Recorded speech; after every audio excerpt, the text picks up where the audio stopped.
lagu yang mungkin orang tua yang lahir tahun 70-an lah, 60-an, yang tahu lagu Panders, Deloitte, Demertis, itu mereka pasti tahu lagu ini. Aku tak sanggup lagi menerima derita ini. Ya, Bapak Ibu. Nah, inilah realitas Alkitab. Bapak Ibu saudara yang dirahmati oleh kasih karunia Kristus, kita harus punya good understanding sebelum kita membahas ayat, dan kita akan menemukan berkat di balik kata kunci tema kita, God's influence. Realitas ini akan menolong kita untuk memahami, punya perspektif bahwa penderitaan harus ada di bumi ini, dan realitas penderitaan itu terjadi akibat kejatuhan manusia di dalam dosa. Roma 3:23, bahwa semua manusia telah kehilangan kemuliaan Allah. When Adam and Eve in the Garden of Eden, they was full. Maka penderitaan, air mata, suffering, serious days itu memasuki realita dunia manusia. Hari-hari manusia, disitulah waktu terbentuk. Kabar baiknya bagi saudara dan saya adalah kita telah ditebus oleh Kristus. Itulah sebabnya Filipi berkata bahwa segala hal, segala sesuatu, all the things, circumstance, problem and struggle that you was facing in day by day in your daily life, itu dapat kita pikul, dapat kita tanggung di dalam Tuhan yang memberi kekuatan kepada kita. Nah, Bapak Ibu saudara yang dikasihi oleh Tuhan Yesus, itu realitas yang harus kita terima. Kita tidak bisa menentang penderitaan. Kita tidak bisa menolak penderitaan. Kita tidak bisa lari dari penderitaan. Hal yang bisa kita lakukan adalah stand up and facing your sufferings. Berdiri dengan kakimu, dengan imanmu di dalam Kristus Yesus, dan hadapi penderitaan itu. No run. Jangan lari, Bapak Ibu. Arti penderitaan bagus sekali dari kata syar. Kata ini memiliki arti yang sempit, artinya terhimpit atau sesak. Kata ini mencerminkan penderitaan atau kesulitan yang dialami. Nanti saya akan bersaksi singkat bagaimana penderitaan dan grace bertemu dalam kesaksian hidup saya. Menurut kamus Webster, keadaan atau pengalaman seseorang yang daya tahan atau rasa sakit atau tekanan yang disebabkan oleh kekurangan, penyakit, kehilangan, dan kesengsaraan secara umum, kondisi atau pengalaman ketahanan atas atau penerimaan atas penderitaan dan rasa sakit. Itu penderitaan. Dari perspektif penderitaan itu harus kita taruh dengan benar di sini. Kalau secara pemahamannya benar, understanding benar, maka praktisnya dan hasilnya juga benar. Filipi 4 ayat 13 dalam bahasa Ibrani-nya, kol yakol ani bam syayekoti. Segala penderitaan, kata kol artinya segala, yakol artinya dapat ditanggung. Kamu bisa, you can. Itulah sebabnya ada lagu Bapak Ibu yang bagus sekali, ya. I believe I can fly. Saya percaya saya bisa terbang. Saya percaya saya bisa. Kenapa saya bisa? Karena ada Tuhan bersama-sama dengan saya. Karena confidence, His grace, His kindness, His mercy upon me. Bapak Ibu saudara yang dikasihi oleh Kristus Yesus, pemahaman dan perspektif ini akan menolong kita supaya kita nanti akan menghadapi, dan memang kita menghadapi berbagai kesulitan. Lalu tanggapan kita atas realitas dan penderitaan, perspektif kita. Berarti kata firman Tuhan, bagaimana melihat penderitaan itu dan tidak lari dari penderitaan itu. Sebab penderitaan, without suffering, without glory. Katakan amin. Ya. Tidak ada proses kalau tiba-tiba kita jadi sesuatu. Bapak Ibu, ketika Tuhan menciptakan langit dan bumi, karena itu iman kita bukan iman pada mata, ya, look or seeing, tapi kepada maut. Perhatikan Bapak Ibu saudara yang dirahmati, Tuhan menciptakan, Dia berfirman, Dafar Elohim disampaikan, maka segala sesuatu tercipta, all the facilities that was prepared before He created the first man, Adam and Eve. Jadi segala fasilitas Tuhan sudah ciptakan lebih dulu sebelum manusia ditempatkan di Taman Eden. Itulah sebabnya nama Allah atau Bapa yang dalam bahasa Arab disebut Abah, dalam bahasa Ibrani disebut Abi, di Indonesia Bapa. Itu ada dua arti. Yang pertama adalah source atau sumber dari segala sesuatu. Yang kedua sustainer atau penopang dari segala sesuatu. Jadi ketika kita berdoa kepada Bapa di surga, maka Godfidence itu berlaku atas hidup kita. Jadi doa Bapa kami itu adalah the Godfidence prayer. Bapak Ibu, ketika kita berdoa, saya ganti dengan terjemahan berdasarkan makna aslinya, maka kita berdoa sumber kami yang di surga, penopang kami yang di surga. Sebab jika Allah bukan sumber, jika Allah bukan penopang, maka doa kita tidak pernah dijawab, kata kami. Allah adalah sumber dari segala sesuatu. God is the source from everything that we need in our daily life. Segala sesuatu yang kita butuhkan, bukankah kita berdoa kepada Bapa, katakan amin. Bapak Ibu Saudara, jadi secara keseluruhan Rasul Paulus ingin mengajar kita yang pertama, menyatakan bahwa Rasul Paulus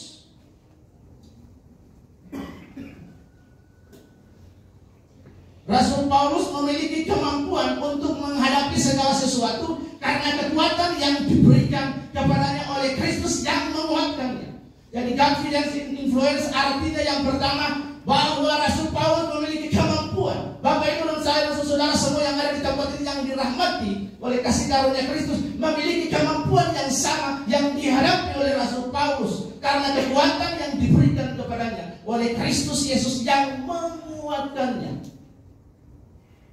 Ini adalah pernyataan yang sangat terkenal dan sering dikutip oleh umat Kristen sebagai pengingat tentang kuasa Allah yang tersedia bagi mereka di dalam berbagai situasi dan situasi yang dihadapi Paulus ketika kita membaca ayat ini secara utuh supaya konteksnya jelas, Bapak Ibu. Maka kita akan menemukan di situ bahwa yang dihadapi Paulus itu apa? Pertama, ketika surat ini ditulis, he's still in the jail, dia masih dalam penjara dan berbagai pergumulan hidup yang dihadapi oleh Paulus tidak mengenakan. Baru bertobat, sudah mau dibunuh, lari, setelah itu digigit ular, kapal tenggelam, dikejar-kejar dan lain sebagainya. Setelah terakhir dalam pelayanannya masuk di dalam penjara dan dibunuh oleh kaisar. Sangat mengerikan.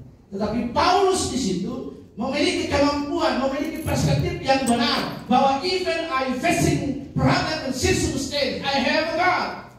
Sekalipun saya punya penderitaan dalam hidup ini, saya masih punya Tuhan, katakan amin.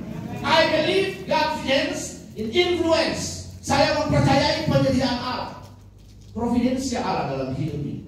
Jadi Bapak Ibu Saudara yang dikasihi, Filipi 4:13 menunjukkan kepada kita bahwa segala perkara dapat kita tanggung di dalam Kristus yang memberikan kekuatan kepada kita.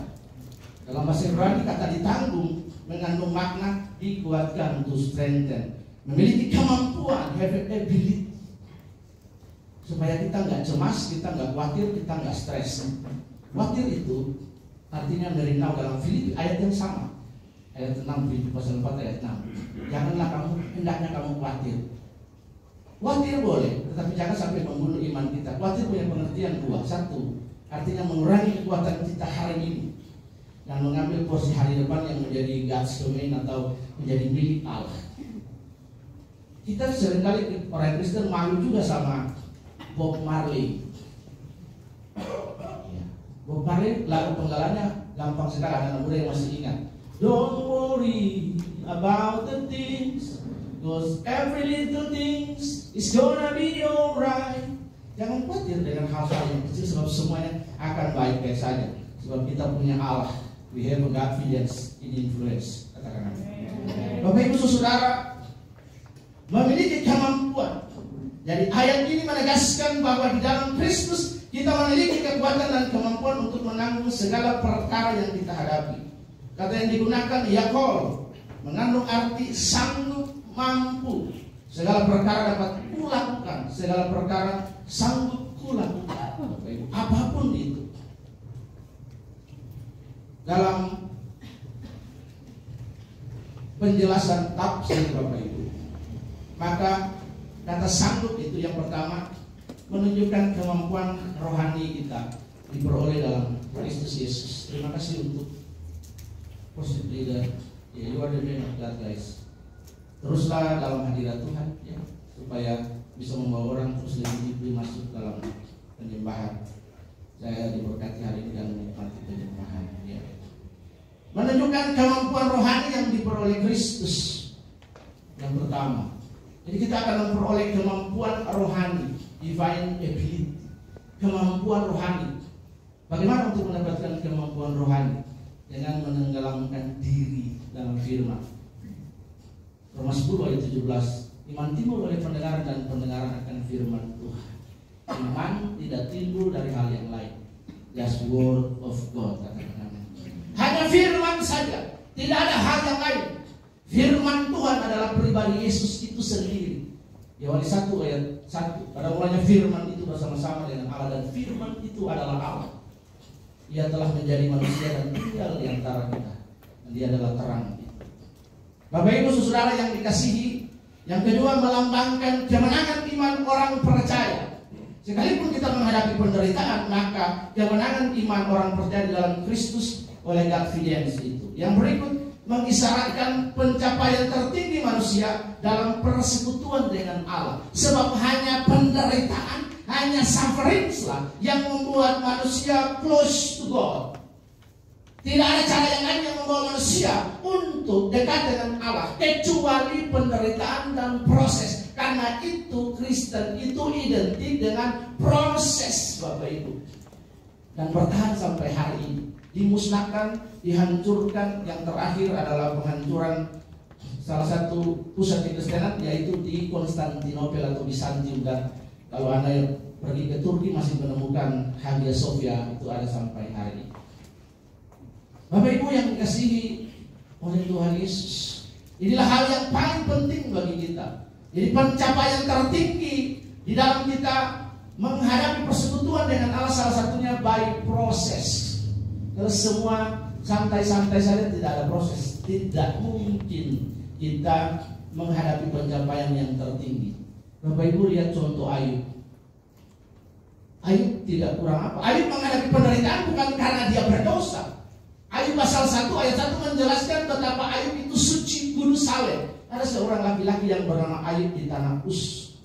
Dia orang yang saleh, jujur dan takut akan Allah dan menjauhi kejahatan. Itu bunyi ayatnya begitu.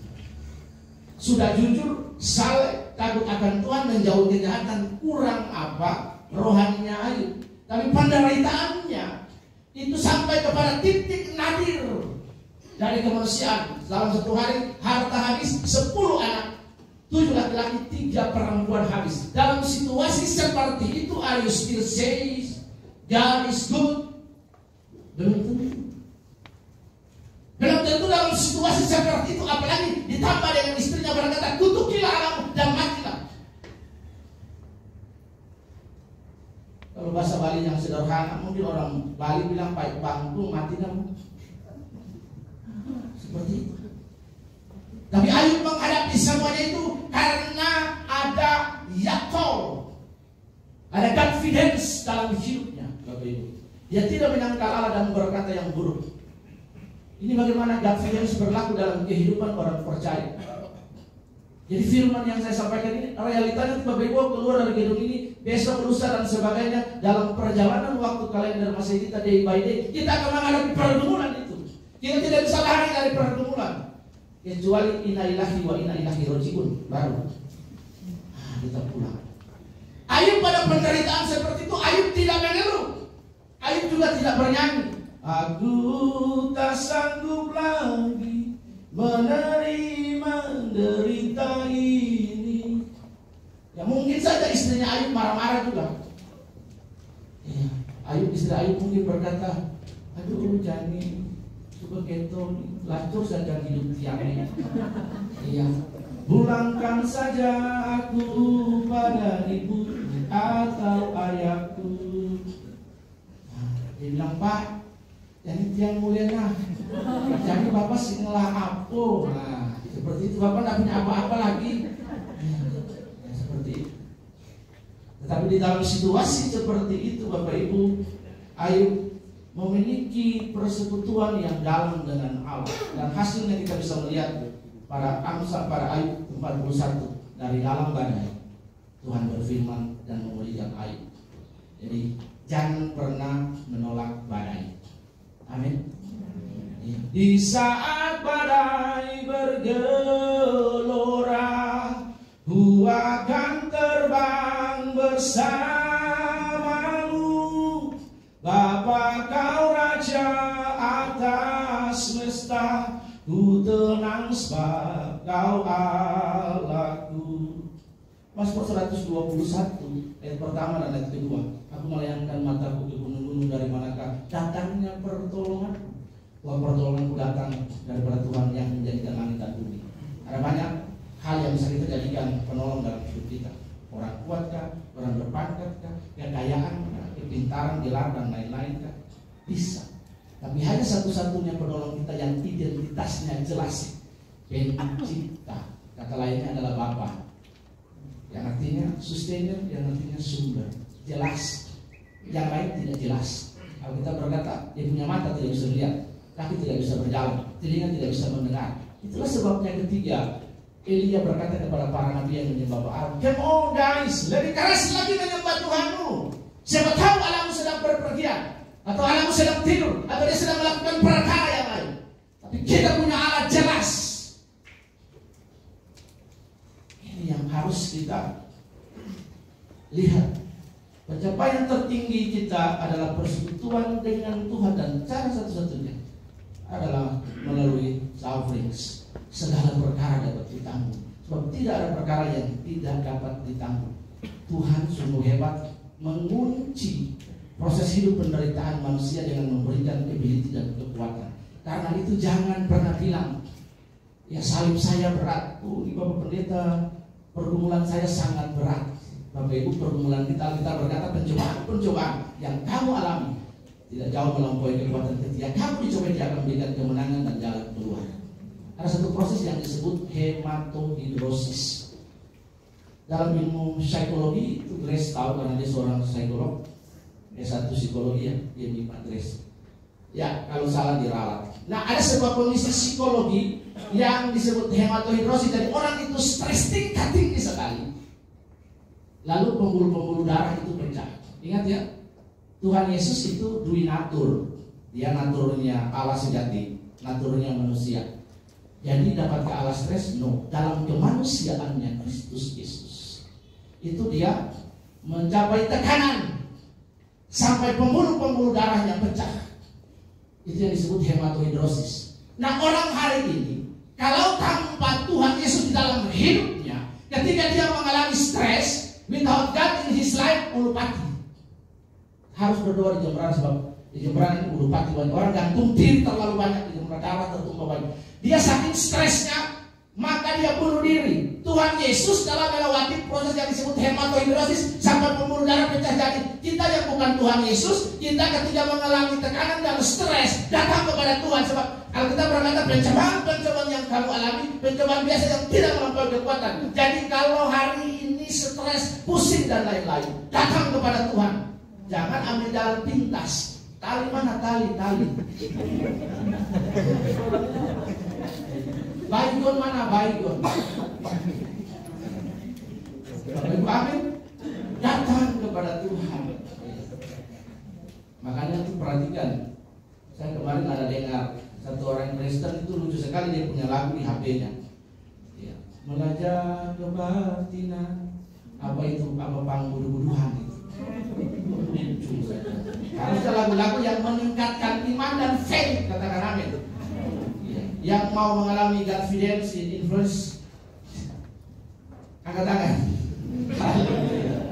Katakan Tuhan menyala. Jangan bilang menyala abangku, abang gak tolong kita. Menyala Tuhan. Amin. Bilang menyala abangku, abang gak tolong kita. Abang cuma tidak tahu saja. Bapak Ibu yang dikasihi oleh Tuhan Yesus. Jadi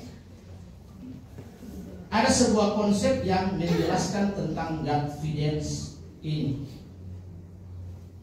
yaitu konsep yang dalam tradisi Ibrani ya disebut hals gacah. Jadi saya baru kemarin mengampu 2 mata kuliah, pengantar Ibrani dan Pentateuch ya. Saya paling senang sekali ya, bahwa Allah secara aktif terlibat dalam mengatur dan mengarahkan peristiwa-peristiwa di dalam hidup kita demi kebaikan kita. Nanti Bapak Ibu kalau baca dalam Roma pasal yang ke-8 ayat 28 itu bunyinya begini. Tuhan Allah turut bekerja di dalam segala sesuatu untuk mendatangkan kebaikan bagi setiap orang yang mengasihinya. Ayat ini memiliki dalam ilmu teologi disebut relasi sintaktis, artinya sama. Yang di atas tadi segala perkara dapat kutanggung yang di Roma, artinya ketika Bapak Ibu menghadapi berbagai pergumulan hidup, Tuhan yang ada di dalam waktu dan Tuhan yang ada di luar waktu. Tuhan ada di luar waktu supaya dia tidak diatur oleh waktu. Tuhan ada di dalam waktu supaya dia mengatur waktu itu. Nah, dia mengatur waktu itu lalu menghubungkan dengan every resources yang Anda butuhkan. Every resources dan orang-orang ini Anda, lalu Tuhan super Allah mengatur waktu yang nanti waktu Tuhan disebut kairos. Ya. Kamu punya usaha namanya keren, waktu Tuhan. Waktu Tuhan, waktu yang terbaik. Nah, jadi Allah mengatur segala situasi, menghubungkan orang-orang, every resources, sumber-sumber, dan melakukannya mujizat bagi Bapak Ibu. Nah, itulah disebut sinergi. Jadi Allah menghubungkan every resource, sumber-sumber untuk mengatur, mengarahkan sumber-sumber itu supaya memenuhi kebutuhan kita. Karena Tuhan tidak mungkin turun dari surga. Makanya ngomong ada benarnya juga Bapak Ibu. Kan Tuhan itu punya ritme waktu. Nanti waktu dia datang sendiri di kedatangan yang kedua. Jangan kita berdoa minta Tuhan datanglah kerajaanmu di tempat ini. Kalau dia datang hangus, hancur gedung semua. Ya, jadi datanglah hadiratmu. Ya, itu yang benar. Kalau Tuhan hadir dalam kemanusiaan nanti pada kedatangan yang kedua, tapi biarlah Roh Tuhan bekerja. Yang sekarang bekerja di antara kita adalah pribadi Allah yang ketiga yang disebut Roh Kudus. Bapak Ibu. Jadi inilah konsep yang disebut konsep khas gacha atau providensia Allah. Artinya Allah terlibat dalam mengatur dan mengarahkan peristiwa-peristiwa hidup dan kebaikan kita, meskipun terkadang kita tidak memahami rencananya. Ajariku mengerti tentangmu. Ya, betul, seperti itu. Terima kasih sudah kasih ikan. Ajari kami untuk mengingat, mengenal jalan-jalan Tuhan. Ini yang penting. Bagaimana untuk mengenal jalan Tuhan? Masuk dalam hadirat. Sederhana secara praktis, karena itu jangan menjauhkan diri dari persekutuan ibadah yang dibiasakan oleh beberapa orang. Hadir kalau ada doa malam di tempat ini, hadir. Persekutuan doa hadir. Kalau kita berkata jangan menjauhkan diri dari persekutuan. Jadi bisa oleh beberapa orang. Bapak Ibu mau ketemu dengan presiden orang terkenal boleh, tidak dilarang. Tetapi satu-satunya pertemuan ibadah di mana Tuhan Allah pencipta hadiratnya bertemu dengan manusia ciptaannya cuma di ibadah. Bapak kita berkata, di mana 2 dan 3 orang berkumpul itu Tuhan hadir. Bapak Ibu kumpul gosip belum tentu Tuhan hadir, setan hadir. Karena itu kalau orang Kristen berkumpul, mari berkumpul adalah apa? Bercerita tentang Tuhan, itu Tuhan hadir itu. Nah, tapi kalau berkumpul gibah juga waktu. Seperti juga. Yang hadir itu sopo ya, bukan Tuhan. Amin. Bapak Ibu yang dikasihi oleh Tuhan. Nah, konsep ini Bapak Ibu, konsep Godfidence. Bapak Ibu cari Godfidence di kamus bahasa Inggris tidak menemukan. Tapi ini konsep ini diambil dari konsep Yahudi. Makanya Pak Gembala di sana, Pak Arifin, beliau punya pemahaman Ibrani yang luar biasa. Saya kaget ketika saya melakukan persiapan, ya. Saya mencari kata Godfidence di kamus yang diterima, diakui, dipakai untuk para akademisi, yaitu Merriam-Webster, ya, yang S1 pasti dia tahu. Itu kamus yang sahih yang digunakan. Tidak ada Godfidence. Tetapi konsep ini, catatan kakinya menggiring saya untuk menemukan konsep Ibrani ini. Artinya pengawasan dan pemeliharaan. Jadi Bapak Ibu, Godfidence adalah mengacu pada keyakinan bahwa Tuhan Allah secara aktif, secara langsung terlibat dalam mengendalikan, mengatur peristiwa-peristiwa hidup ini bagi saudara dan saya, supaya kita dapat menampung segala sesuatu di dalam Tuhan yang memberi kekuatan kepadaku, dan Dia juga turut bekerja dalam segala hal untuk mendatangkan kebaikan kepadaku bagi saya pribadi dan saudara yang mengasihi Kristus. Bapak Ibu saudara, konsep ini didasarkan pada pengajaran Kristus bahwa Allah adalah Tuhan yang berdaulat, yang menjalankan kendali dan rencananya atas seluruh ciptaannya. Ya, Allah mengendalikan itu. God is in control to my life. Allah yang mengatur, mengendalikan hidup saya.